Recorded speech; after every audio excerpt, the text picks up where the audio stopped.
Este es el contexto en que nos enfrentamos y este es el contexto que da sentido a la importancia de la ética pública como una rama fundamental de la ética aplicada. Niklas Luhmann, que es uno de los teóricos más importantes precisamente de la sociología moderna, hablaba de la importancia de la confianza, porque la confianza reduce la complejidad y permite facilitar muchísimo los procesos de todo tipo, a nivel de las organizaciones, a nivel de los estados, etc. Y precisamente la desconfianza es letal para las instituciones, para las organizaciones y en general para la vida en común. Por lo tanto, hay que pensar también que la ética pública no es un fin en sí mismo, es un medio para restablecer esa confianza necesaria que es importante precisamente para afrontar en contextos de enorme incertidumbre como el que estamos viviendo actualmente y los que van a venir. Sí quería decir que la ética de las organizaciones e instituciones del sector público es una ética especialmente compleja. Yo lo resumo en una doble complejidad.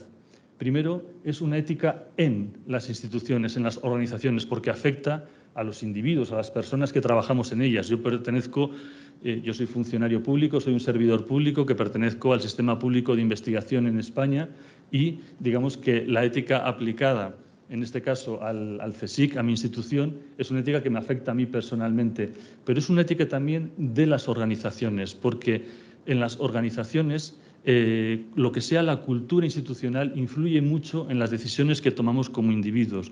Muchas veces lo que determinamos que está bien o está mal está muy fuertemente condicionado por el contexto de relaciones, de estructuras, de procesos en los cuales estamos inmersos. Por lo tanto, es una ética en las instituciones, pero es una ética también organizacional. Y el objetivo de la ética pública es precisamente cambiar la cultura, cambiar determinados hábitos, mejorar alguna serie de procesos y de elementos. Por eso hay esa doble tensión individual y organizacional. Pero también hay otra doble tensión. Es una ética, por un lado, también profesional, porque en muchos servicios públicos, en el Poder Judicial, desde el punto de vista de la ética del derecho y de la abogacía, en el ámbito de la investigación, en la ética profesional de los investigadores, en la docencia, en la sanidad pública.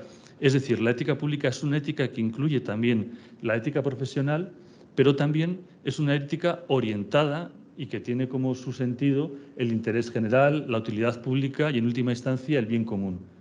El bien común, que es un concepto filosófico que, por lo menos en España, estaba un poco olvidado, pero que realmente es importante recuperar, porque tiene que ver con esa realización de los intereses y de la comunidad, porque los servicios públicos precisamente son eso, unas actividades que se dicen que son recurrentes, cooperativas institucionalizadas que están orientadas precisamente al bien común. Y además hay mucha discusión sobre si se puede definir o no, o determinar el interés general, la utilidad pública, el bien común. Podríamos definirlo negativamente, pues todo lo que no es bien común tiene que ver con la primacía de los intereses particulares, de los intereses de grupos de presión, de lobbies, es decir, todo lo que no va en beneficio de la comunidad, aunque también podríamos calificarlo en sentido positivo como todo aquello que contribuye al bienestar, a la realización de los proyectos de vida de los ciudadanos de una comunidad, ¿no? Pero es una ética especialmente compleja dentro de las éticas aplicadas, porque tiene esta doble dimensión: individual, organizacional, profesional y orientada al bien común. En España, la Constitución española, por ejemplo, dice que todo el servicio público está orientado precisamente a propiciar el interés general del país, ¿no? ¿Cuáles son los instrumentos para desarrollar la ética pública? Pues los conocen ustedes muy bien. Hay declaraciones, acuerdos, directivas, una especie de soft law internacional que se ha ido desarrollando a lo largo de los años y que es muy prolijo y muy interesante, que establece ciertos marcos de referencia. También hay entidades de monitorización y organizaciones no gubernamentales que se ocupan de asuntos relacionados precisamente con la ética pública. He puesto algunos. En Europa está el Grupo de Estados contra la Corrupción del Consejo de Europa, el GRECO, está la Oficina Europea de Lucha contra el Fraude, pero también conocerán organizaciones no gubernamentales como Transparencia Internacional, Global Witness, Probidad para América Latina, Global Integrity, etcétera. Es decir, hay, por un lado, declaraciones, acuerdos, directivas con mayor o menor fuerza vinculante, por eso me refiero como una suerte de soft law internacional, entidades de monitorización. Luego la formación, que como me han comentado antes, por ejemplo, en Costa Rica es muy importante, ¿no? A través de institutos nacionales de administración pública, universidades, organizaciones civiles, es muy importante la formación. Y luego está a lo que me quiero dedicar un poco más en detalle, que son los códigos y sistemas de integridad institucional, que es un poco de lo que voy a hablarles hoy también. Por lo tanto, esto sería un poco el marco general, ¿no? de la presentación. Y había puesto que se habla en los foros internacionales de integridad precisamente para englobar todos los elementos de consideraciones éticas y de responsabilidad social que atañen a las instituciones y organizaciones, ¿no? Y es interesante el concepto de integridad porque va más allá de los simples códigos, ¿no? Porque tiene que ver también con los procesos, con las herramientas que los acompañan. Un colega, profesor de Derecho Constitucional en España, Rafael Jiménez Asensio, habla siempre de que es importante desarrollar una infraestructura ética, porque si nos quedamos solo con la declaración, pues no vamos a avanzar, ¿no? Y por eso la idea de integridad engloba estos aspectos que incluye la idea de procesos, herramientas que acompañan, por ejemplo, a los códigos. Códigos y sistemas de integridad que lo que buscan es promover buenas prácticas. La idea es ir mejorando la calidad de nuestras organizaciones e instituciones, ¿no? Hablamos de buenas prácticas, pues eso, cuando hay una definición de la Comisión Europea, de un libro blanco sobre buenas prácticas en la Unión Europea, que habla de fórmulas que han demostrado por medio de la investigación y la evaluación su eficacia y sostenibilidad, que producen resultados sobresalientes y que pueden ser aplicables y adaptables a otras situaciones. Las características de las buenas prácticas son que desarrollan soluciones positivas y de mejora de una actividad, parten de la evaluación cuidadosa basada en evidencias y del análisis de los valores y principios de la actividad. Una cuestión muy importante en los sistemas de integridad es la evaluación. El problema es cuando hay sistemas que se crean y nunca se evalúan y se quedan ahí, ¿no? Ese es un problema muy grave. Actúan como modelos y guías. La idea de modelos es muy importante. Scheller, un filósofo del XIX, hablaba de que no son los principios o los valores abstractos los que cambian la actuación de los individuos, sino los modelos concretos. Y la idea de la ética pública es servir de modelo, ¿no? Luego se sistematizan a través de códigos u otros documentos, y lo cual pues, hace que se mantengan y estén ahí como una referencia, ¿no? Y por eso generan un conocimiento compartido que implica su difusión y su réplica. Esto sería lo que se promueve, lo que se quiere promover desde los sistemas de integridad institucional.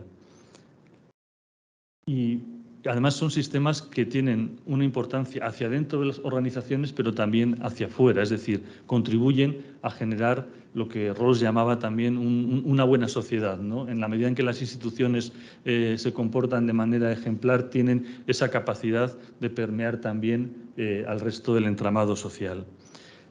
Lo que voy a presentarles ahora es eso, pues seis notas muy breves de por qué creo que son importantes los sistemas de integridad institucional, cuáles serían sus funciones básicas y cuáles serían los requisitos para que cumplieran esas funciones básicas, que son otros 6. Es una fórmula de 6 más 6. Bueno, ¿cuáles son las funciones de los sistemas de integridad institucional? Por un lado, generan identidad, en la medida en que permiten reconocer cuáles son los valores, los bienes internos, en este caso del servicio público, de una determinada institución u organización. Lo que hacen es, de alguna manera, generar esa identidad, generar ese reconocimiento. Y es muy importante porque los códigos y los sistemas de integridad introducen reflexividad precisamente en estas organizaciones, propician que desde las propias organizaciones se haga un ejercicio de pensar sobre cuáles son las dimensiones éticas de ese entramado, de esa organización. Otra segunda función es una función pedagógica, porque los códigos y sistemas funcionan como guías éticas de la actividad y tienen una triple función: informativa, argumentativa y de aprendizaje, porque constituyen como el acervo moral de la actividad del servicio público. Por eso es muy importante esta función pedagógica, porque contribuye precisamente a cambiar la cultura de la organización, que eso es lo realmente crucial, forjando hábitos y convicciones, favoreciendo la interiorización de las buenas prácticas. Las buenas prácticas no tienen que estar ahí, sino que de alguna manera tienen que ser interiorizadas, y para eso los sistemas tienen esta importante función pedagógica, ¿no? Y es muy importante. Una tercera función es la función de protección, porque los sistemas de integridad, los códigos de ética pública, contribuyen a defender la actividad y sus bienes internos que la caracterizan de las presiones externas, que son enormes, presiones económicas, mediáticas, etcétera. Son, por tanto, mecanismos protectores del servicio público, ¿no? Que de alguna manera operan como una garantía de imparcialidad. Por lo tanto, esta función protectora es muy importante también de los sistemas. Una cuarta función es la función preventiva, y es que son un instrumento de prevención de las malas prácticas, de los abusos, de la corrupción, porque además, supongo que en Costa Rica pasa igual que en España, cuando intervienen ya los tribunales de justicia en algún caso de corrupción, del tipo que sea, el daño a la institución ya está hecho. Es decir, el daño está hecho y es muy difícil revertirlo. La pérdida de confianza es tan grave que luego es muy difícil volver a recuperarla. Por lo tanto, el carácter preventivo es muy, muy importante. Un amigo decía que entre la conciencia individual y la Audiencia Nacional, que es uno de los tribunales más importantes de España, pues hay un amplio espectro, que es el espectro que tenemos que aprovechar para favorecer todos los instrumentos y los sistemas de ética pública e integridad institucional. Por eso, porque realmente cuando los tribunales intervienen, el daño está hecho ya a la confianza, a la institución, y es muy difícil revertirlo. Una quinta función es la función de ejemplaridad. Antes hablaba de los modelos.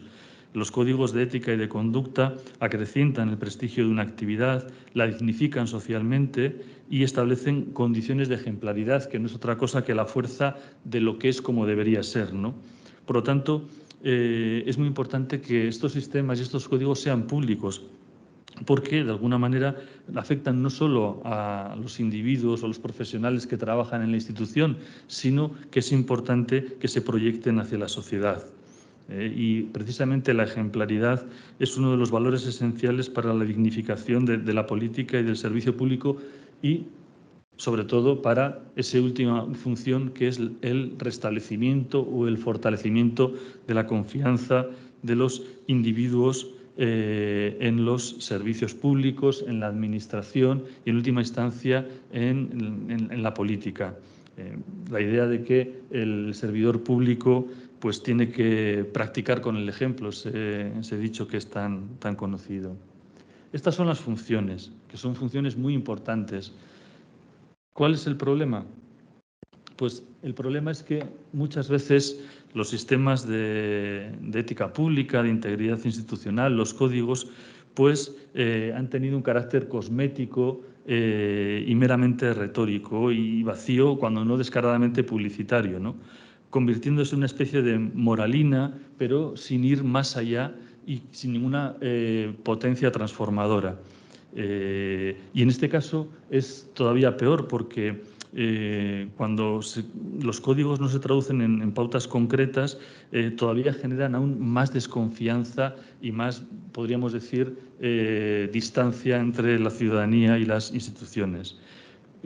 Podría ponerles un ejemplo que a mí siempre me ha llamado la atención y lo comento. Un ejemplo del antimodelo, podríamos decir, de sistema de integridad fue el caso del Código de Buen Gobierno de los miembros del Gobierno y altos cargos de la Administración General del Estado en España, que se promulgó el 3 de marzo de 2005, ¿no? Y al que se adhirieron muchísimas administraciones públicas. Este fue un Código de Buen Gobierno que luego, 10 años después, en 2015, fue derogado sin más, y entonces hubo una pregunta parlamentaria para evaluar sus 10 años de vigencia y se preguntó al Gobierno, pues bueno, qué había sido de ese Código de Buen Gobierno que se había anunciado a un muy platillo, cuáles fueron sus dictámenes o resoluciones. Y la respuesta del Ejecutivo fue la siguiente, y se la leo literalmente para que valoren ustedes también el carácter, pues podríamos decir, meramente cosmético de esta iniciativa.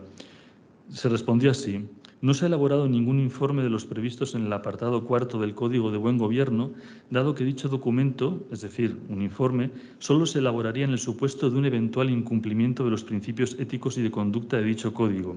En consecuencia, al no haberse producido ninguno de esos incumplimientos, no ha sido preciso elevar informe alguno en relación con ese acuerdo. Son 10 años en España, de 2005 a 2015, en los que ha habido muchísimos casos de corrupción en muchísimas instituciones de todo orden, desde las más próximas al ciudadano hasta las más elevadas. Y sorprende esta respuesta, que es una respuesta casi cínica y que lo que produce todavía es más desazón, ¿no? Por lo tanto, hay que decir que hay que hacer y desarrollar sistemas de integridad institucional, pero hay que hacerlo bien. Y para ello yo propongo también 6 requisitos que en cualquier caso deberían tenerse en cuenta en mayor o menor grado para que un código, por lo menos, y un sistema de integridad tuviera cierto impacto y cierta transformación. También he puesto aquí que muchas veces estos códigos se han convertido en meras declaraciones con los que hay que cumplir una serie de requisitos, estableciéndose rutinas defensivas, pero que en absoluto transforman tampoco las organizaciones y ni siquiera tienen un impacto en la mejora del servicio. ¿Cuáles son esas características que deberían adoptar los sistemas de integridad, a mi entender? Pues son estas 6 que les comento aquí. Una, y la primera y muy importante, es la participación. Y es que los códigos, los sistemas, se deben desarrollar desde las propias organizaciones, desde quienes llevan esas actividades en práctica. Y si fuera posible, con la intervención también de otros agentes involucrados en ese contexto. Pensemos en el Sistema Nacional de Salud o pensemos en otra administración. Hay que buscar y desarrollar esos códigos y esa reflexión ética desde la propia organización, y además contando con el ciudadano y con otros interesados, otras entidades y organizaciones interesadas que pudieran participar, ¿no? Pues políticos, técnicos, asociaciones, individuos, ¿no? Que de alguna manera contribuyen a hacer el sistema mucho más proactivo y además mucho más engarzado en la sociedad. La participación es muy importante. A veces es difícil también, ¿eh? Los procesos de participación son muy complejos de diseñar a veces, pero lo que no habría que hacer nunca, en cualquier caso, poniéndonos en una definición negativa de la participación, es, como se ha hecho en muchas organizaciones e instituciones, importar modelos de otras y plantarlos allí, modelos que se han hecho para otros contextos, para otras organizaciones. En España, por ejemplo, se llevaron también a cabo lo que se llamaron los procesos de modernización de la gestión pública en las administraciones públicas, que lo que hacían era importar modelos de empresa o de auditorías que no tenían nada que ver con lo que era precisamente la gestión y la administración pública. Esa idea de que, bueno, yo importo, encargo un código, me lo ponen, lo ponemos en el cuadro enmarcado y ya hemos solucionado todos los problemas de ética pública, es un profundo error y además deslegitima, porque la participación, a mayor participación, mayor legitimidad de este sistema y de este entramado ético que se propone, ¿no? La segunda característica es la flexibilidad. Deben tratarse de documentos y sistemas abiertos y flexibles, adaptables, porque precisamente la realidad es muy compleja y muy cambiante. No son las tablas de la ley inmutables y fijas. Tienen que ser instrumentos vivos que contribuyen a la mejora continua de los estándares éticos del servicio público y, por tanto, contribuyen a esa confianza pública a la que me he referido antes, ¿no? Por eso es muy importante que los sistemas se evalúen constantemente, que se vea cómo se han aplicado, que se analice pues, en qué se ha acertado, en qué se ha fallado, qué hay que cambiar. etcétera, etcétera. Por eso es muy importante establecer sistemas y procesos de evaluación, tanto interna como externa, de los sistemas. Una tercera característica que me parece muy importante es la adhesión. Debe quedar claro a quién afecta el código, el sistema, y cómo se establece la fuerza vinculante del mismo, porque no se deriva de las leyes. Las leyes se da por supuesto que se cumplen. Esto es algo más, ¿no? Por lo tanto, tiene que haber mecanismos de adhesión al código que sean claros, que sean sencillos y que sean transparentes y públicos, dejando claro pues, cuáles son los compromisos y responsabilidades que se asumen al adoptar un código ético y de conducta, porque en algunos casos los incumplimientos podrían tener consecuencias. Este es un debate también que existe con respecto a los sistemas de integridad, si se pueden establecer consecuencias o no de sus incumplimientos, pero desde luego tiene que quedar claro a quién afectan. Si hay un código y no se sabe muy bien si afectan a unos o a otros o quién está obligado, vamos a llamarlo así, por ese código, pues no vamos a ninguna parte. La cuarta característica es los canales. Tiene que haber procedimientos, protocolos, medios accesibles tanto para las consultas como para las denuncias que estén relacionadas con cuestiones de ética pública. Y por eso es importante también garantizar la confidencialidad cuando sea necesario y proteger a los denunciantes. Este es un asunto que también hay que dejar claro, porque muchas veces lo que no puede ser es que quien denuncia un caso de corrupción, una mala práctica, al final sea el mayor perjudicado. En España se han dado casos de personas en ayuntamientos, en otro tipo de instituciones que han denunciado malas prácticas y al final han sido ellos los perjudicados, que han acabado pues, con su vida arruinada, perdiendo el trabajo, teniendo que marcharse a vivir a otra ciudad, etcétera, etcétera. La cuestión de los canales y la protección de los denunciantes es muy importante. La quinta también es crucial, es la monitorización, y que tiene que existir algún tipo de sistema u órgano de seguimiento y garantía de los códigos. No podemos tener un código y que no haya ningún sistema que permita pues, establecer cuál es su seguimiento, cuál es su cumplimiento, cómo se pueden resolver las consultas, las denuncias, quién puede formular propuestas y recomendaciones, promover la difusión, etcétera. Para ello se crean comisiones, comités de ética pública que deben existir para precisamente monitorizar estos sistemas.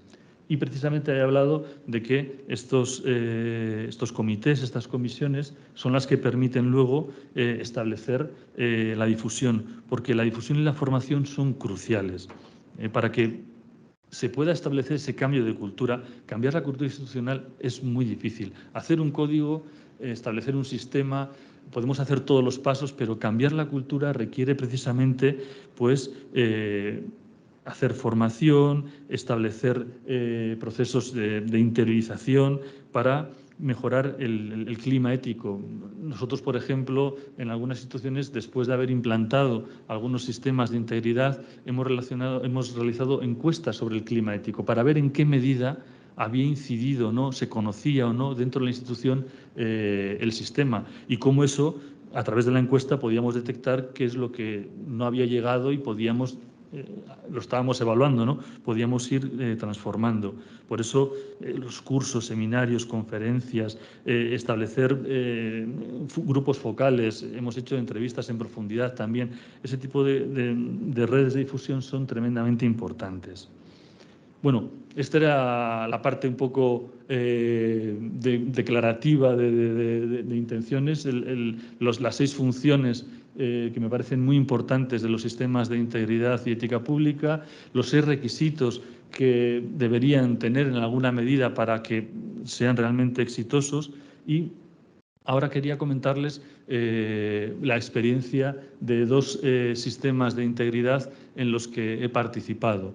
Uno es el Código Ético y de Conducta para Altos Cargos de la Administración Pública del País Vasco, que se aprobó en Consejo de Gobierno del País Vasco en 2013. Este es un código que afecta a los altos cargos de la Administración Pública del Gobierno Autónomo de la Comunidad Autónoma del País Vasco. Aproximadamente son unas 400 personas, entre altos cargos, son funcionarios por designación política, también directores de empresas públicas, etcétera. Esta afecta, el abanico de afectados es este conjunto de personas, ¿no? Este código no se realizó con un proceso participativo, pero sí que ha tenido un desarrollo muy importante. Por ejemplo, con respecto a las características anteriores, se ha demostrado que es un código flexible porque se ha ido adaptando a diferentes circunstancias y se ha ido modificando a propuesta de la Comisión de Ética Pública, que era el órgano de monitorización de este sistema. Esa Comisión de Ética Pública estaba formada por dos personas del propio Gobierno relacionadas con la Administración Pública. Es el consejero, como el ministro de Gobernanza, y el secretario de Administración Pública. Son dos personas del Gobierno y dos personas externas, entre especialistas de reconocido prestigio. En este caso éramos una jurista, Elisa Pérez Vera, que fue magistrada del Tribunal Constitucional en España, fue también la primera rectora de una universidad en España, de la UNED, y yo mismo, que hemos estado formando parte de esa comisión hasta el mes de enero pasado, en la cual decidimos que hubo un cambio también de gobierno, cambiaron las dos personas del gobierno y considerábamos que era el momento también de que cambiaran los dos vocales independientes y se ha vuelto a elegir a otras dos personas, un jurista también de Derecho Constitucional del País Vasco, de la Universidad, y una también profesora de ética, experta en ética de las organizaciones de la Universidad Jaume I de Castellón.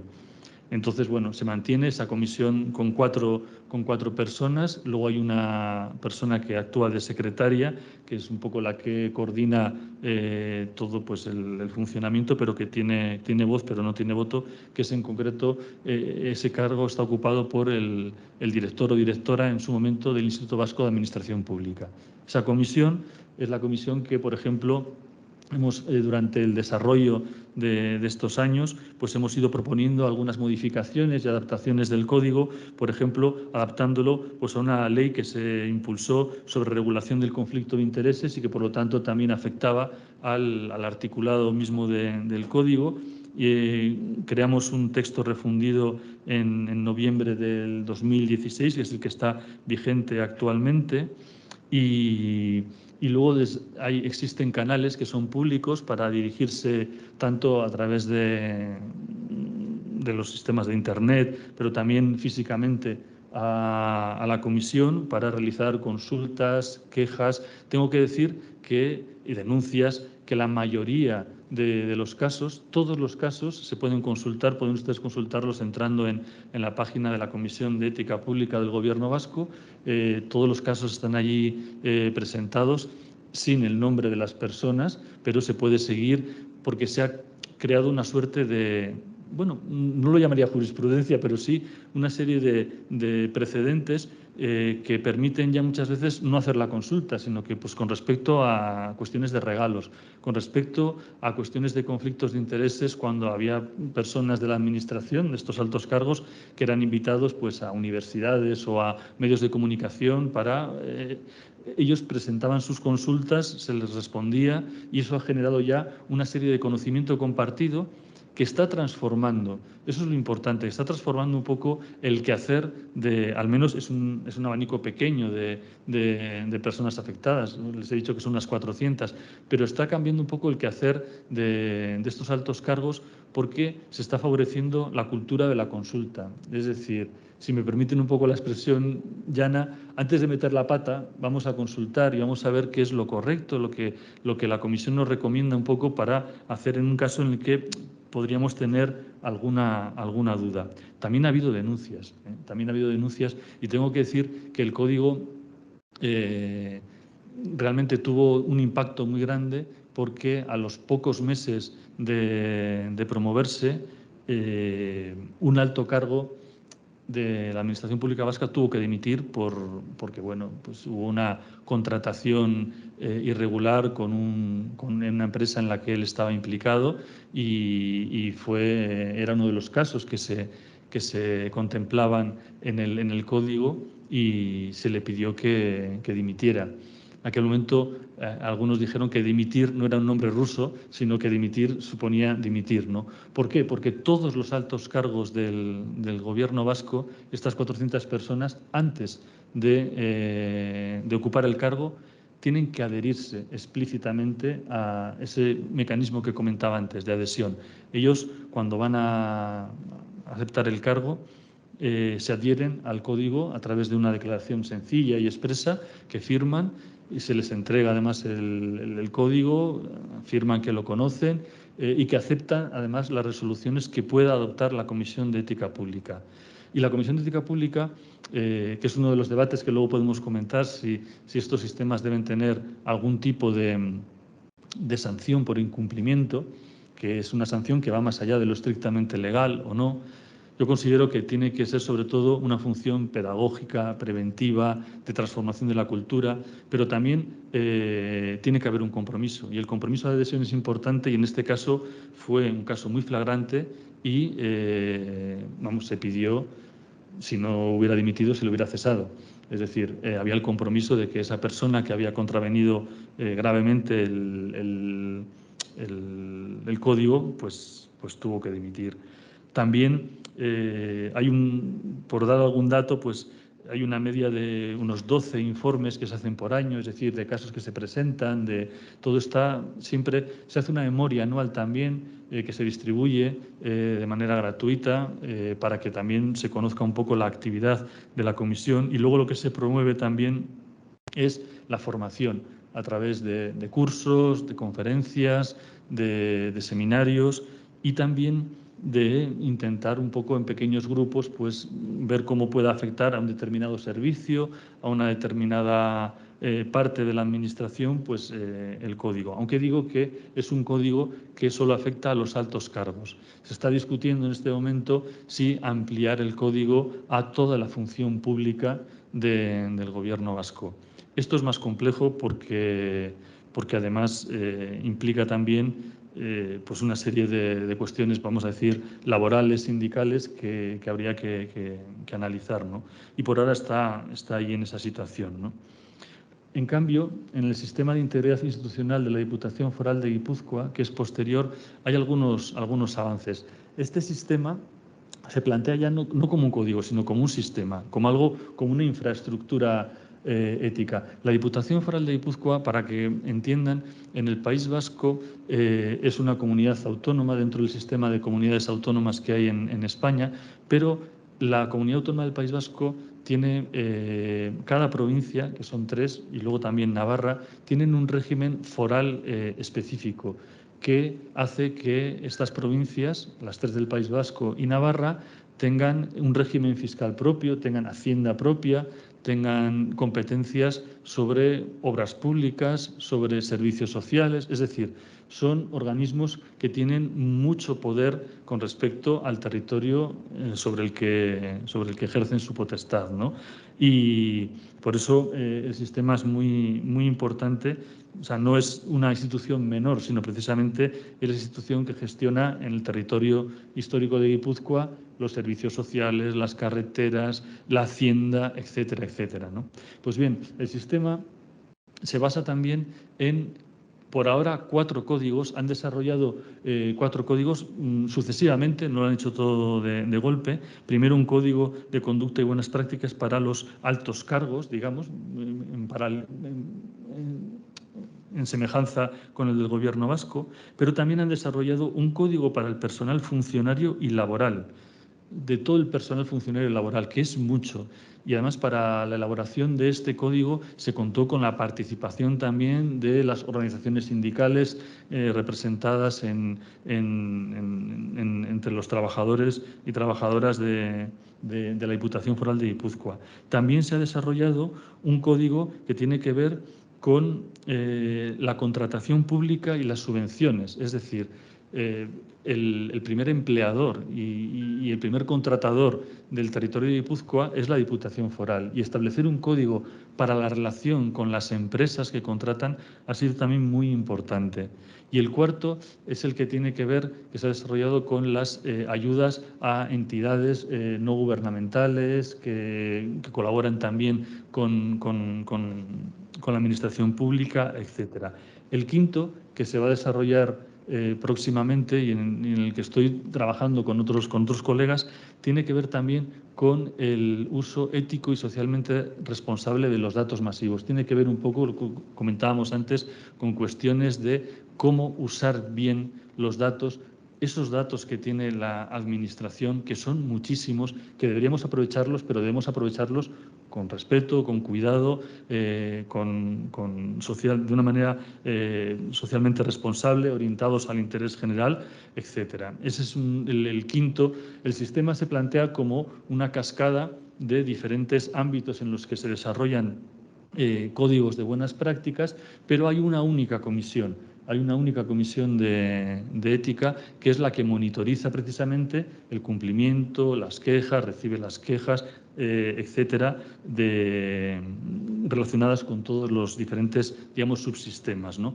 La innovación en la Diputación Foral de Guipúzcoa ha sido, si recuerdan, antes en la Comisión de Ética Pública del Gobierno vasco había 2 miembros del Gobierno y 2 vocales independientes externos. Bueno, tengo que decir que en los años en los que he formado parte nunca ha habido ningún problema. Los vocales del Gobierno han aceptado todos los dictámenes que hemos elaborado Elisa Pérez Vera y yo mismo, y no ha habido ningún problema. Pero es cierto que, bueno, pues 2 a 2 puede parecer un poco un empate, ¿no? En la Comisión de Ética Pública de la Diputación Foral de Guipúzcoa ha ido un paso más allá. Los vocales independientes son 3. Hay 2 representantes del Gobierno, también los responsables de función pública, pero hay 3 representantes externos. Me consta que tampoco ha habido ningún problema, que las consultas, resoluciones que se han ido adoptando siempre han sido por unanimidad, pero a efectos de imagen, de generar confianza en la ciudadanía, es muy interesante que un poder político se someta a una comisión en la cual no tiene mayoría. Y aunque sigue abierta una cuestión, que también la dejo para la discusión, que es un tema importante, y es cómo se eligen los miembros de las comisiones de ética en las organizaciones. Ese es un tema que está abierto y es complejo. Bueno, en el caso del Gobierno vasco se optó por, bueno, de alguna manera buscar en la universidad personas de prestigio, etcétera. En el caso de la Diputación se ha hecho lo mismo. Pero ahí queda siempre un poco pues esa cuestión de que cómo podría ser un sistema más imparcial para que se eligieran los miembros de esas comisiones, ¿no? En cualquier caso, en este caso la comisión es 3-2 y eso ha generado una sensación de que, bueno, de que al final la comisión puede de alguna manera imponer una serie de criterios frente a lo que pudiera decidir el poder el representante político de la Diputación, ¿no? Por otro lado, también hay un sistema de adhesión, hay canales. Algunos de estos códigos se han realizado, como he dicho antes, con participación en el caso de los funcionarios y empleados públicos, de los sindicatos. En el caso de las organizaciones no gubernamentales también se contó con el foro de organizaciones que también participaron en el desarrollo de este código de buenas prácticas, etcétera, ¿no? Por lo tanto, estos son 2 ejemplos que quería traerles a colación precisamente para ver un poco 2 intentos de cómo concretar estos requisitos de los sistemas de integridad en 2 experiencias muy concretas que están en marcha, están construyéndose. Por ejemplo, la Diputación Foral de Guipúzcoa también lleva varios años, creo que llevamos 3 años, promoviendo un curso de formación en colaboración con la UNED, que es la Universidad a Distancia en España, pública, sobre gobernanza abierta y relacional, no se llama así, precisamente para que empleados y quien quiera se pueda apuntar y recibir una formación precisamente sobre estas cuestiones de ética, integridad y buena gobernanza. El curso está teniendo mucho éxito y la Diputación además está planteando que este curso además sea un punto positivo a la hora del acceso precisamente al empleo público. Es decir, que se tenga en cuenta la formación en ética y en integridad para el acceso a las plazas y al trabajo en la administración pública. Bueno, la idea es que Ronald Dworkin hablaba de que había que tomarse los derechos en serio y yo pues pienso que también hay que tomarse la ética pública y los sistemas de integridad en serio y para eso pues tenemos que hacer las cosas bien. Gracias. Bueno, buenos días. Un placer compartir con ustedes y bueno, hablar después de Chechu, que tengo el placer de conocerlo desde hace como una hora, más o menos. Pero es siempre enriquecedor conocer experiencias de otros países, ver qué estamos haciendo, qué podemos mejorar y cómo podemos compartir. Bueno, Juan Carlos me metió un zapato, como suele hacer, ¿verdad? Porque me dijo que participara después de esta ponencia, así que vamos a hacer un intento de hablar algunas cosas rápidamente, también dentro del marco de lo que estamos hablando. Algunas cosas me las voy a brincar porque no era lo que estaba, como no sabía que íbamos a hablar en primer término, pero sí quiero contextualizar un poco el tema de la ética pública en general, o de las éticas aplicadas, porque ustedes sabrán que la ética tiene básicamente tres niveles de función, un tema de conceptualización, donde empezamos a hacer preguntas, ¿verdad? De qué es el bien, ¿verdad? Los filósofos ahí llevan las de ganar, ¿verdad? Porque tienen 2500 años hablando del tema, y es lo que nos dio más dolores de cabeza en las clases de filosofía en algún momento. Pasamos a un segundo, una segunda grada, que es ya donde tenemos los modelos normativos, donde desde Aristóteles, Kant, Rawls y otro montón de señores y señoras nos han hecho sus propuestas, ¿verdad? De cómo podemos, no qué es el bien, sino cómo podemos ser buenos, cómo podemos ser justos y demás. Y finalmente llegamos a las éticas aplicadas, que es donde llegamos hoy, donde se vuelve interdisciplinar, que es todo este conocimiento de que nos sirva para algo en la cancha, ¿verdad? En el día a día. Y pues la ética de la administración pública que voy a hablar pues es una ética aplicada, pero hay otro montón, ¿verdad? Ahora podemos hablar de ética aplicada a la educación, a las ciencias, a la política, a lo que ustedes quieran, cómo la ética se inserta en diferentes actividades humanas. Y bueno, lógicamente la ética en la administración pública. Yo siempre hago esta aclaración, a veces soy un poco necio, puede ser, porque usamos el diminutivo de ética pública, que tiene una lógica, pero corremos un riesgo de creer que solo la ética en la administración pública es la única ética pública, cuando en realidad todas las éticas aplicadas tienen que serlo. Yo no me imagino que hablemos de una iglesia, ¿verdad?, que tienen una ética que no, aquí el culto es privado y hacemos cosas, sale sangre debajo de las puertas, pero no sabemos, o una empresa que diga nuestro código de ética sí lo tenemos, pero es privado, solo los directivos lo conocen. O sea, tienen vocación de publicidad, diría Adela Cortina, la ética aplicada. Y bueno, ahí podemos ver ejemplos de éticas aplicadas públicas, o sea, las empresas privadas tienen que tener una ética pública, o sea, que se haga pública.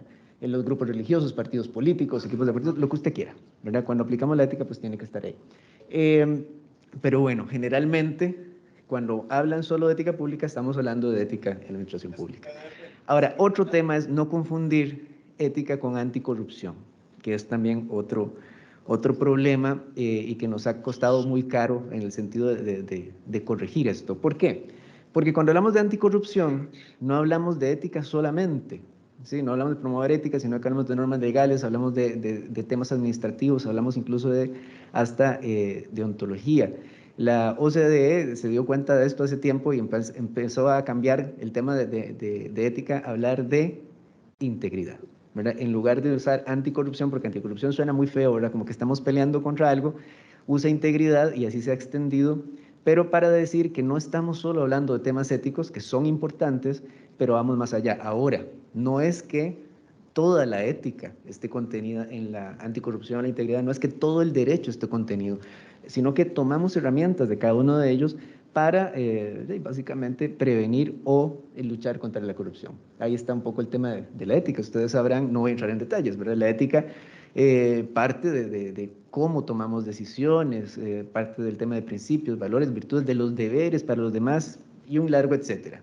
La ética no es solo aplicado a la institución, que es lo que nos trae hoy, sino un tema de saber vivir en los diferentes ámbitos de la vida. Entonces, para también tener claros que no la estamos abarcando toda hoy. Ahora, ¿qué tiene que ver la ética dentro de la administración pública? Ustedes sabrán, y me encanta siempre usar perdón, voy a quitarme esto, ahora sí, se me olvida. El tema del cinturón de seguridad. Una persona puede usar el cinturón de seguridad por diferentes motivos, o sea, porque la ley lo obliga, si la ley dice que tienes que usarlo, o porque ve a un oficial de tránsito que le va a hacer una multa. A la ética lo que le interesa es que la persona se convenza de que usando el cinturón pues se puede salvar la vida, o sea, las razones que hay detrás de la norma, ¿sí? Al derecho le importa, pero ese es el eje, digamos, de la ética aplicada, que las personas encontremos el porqué de las cosas. Y este ejemplo, que no es de la administración pública, pues traemos ahora al tema propiamente de la administración. Cuando hablamos, por ejemplo, de conflictos de intereses, hablamos de delitos, hablamos de sobornos, a la ética no le interesa de primera fase que la gente comprenda que hay una sanción, pues obviamente tiene que saber que existe, que haya controles, sí, pero que la gente entienda la preponderancia del servicio público sobre los intereses privados, que las personas se comprometan con esto, básicamente porque es imposible vigilar a todas las personas todo el tiempo, ¿sí? Los controles las cámaras, los controles de asistencia, la vigilancia, tiene cierto límite. Y cuando todo eso falla, pues apostamos porque las personas tengan adentro algo que le diga cómo actuar, ¿verdad? Entonces, no es que una pueda sin la otra, sino que ocupamos ambas. Y llegamos a esta parte que me interesa. Así como la ética nos dice a cada ser humano, queremos tener claro un proyecto que queremos hacer con nuestra vida en diferentes facetas, ¿no? Laboral, familiar, no sé, en sus diferentes ámbitos vitales, pues cuando lo aplicamos a las instituciones públicas sobre todo, pues les dice a las instituciones, ¿y usted qué hace aquí? O sea, ¿cuál es el fin social que cumple? ¿Cuál es el ethos de esta organización? Y ahí lleva a mi puesto, mi lugar, mi función. O sea, yo que trabajo en esta institución, esta organización, mi puesto, ¿qué le aporta a ese quehacer? Y cómo ese quehacer, pues también me aporta a mi vida personal. O sea, al final de cuentas, vemos una labor educativa, como decíamos ahora, de primera fase, donde las personas tienen que encontrar un sentido de su trabajo, una vinculación, y este es, digamos, el primer norte del que tenemos que partir. Este lo conocen, la mayoría de los que están sentados, es el sistema o el proceso de gestión ética ahora de Costa Rica. Cuando estaba hablando el doctor Chechu, ustedes sabrán que aprender a decir Chechu no es fácil, ¿verdad? Tuvieron que decirnos. Él hablaba del tema de los códigos de ética, y bueno, aquí la mayoría sabe, pero digo, los códigos de ética en este país tienen varias particulares que él nos mencionaba, por ejemplo, el tema de la participación. Los códigos no se hacen de un consultor experto, no se hacen de una junta directiva, sino que se toma la participación del personal de la institución, ¿verdad? Y en lugares donde se ha podido, pues, otros grupos de interés.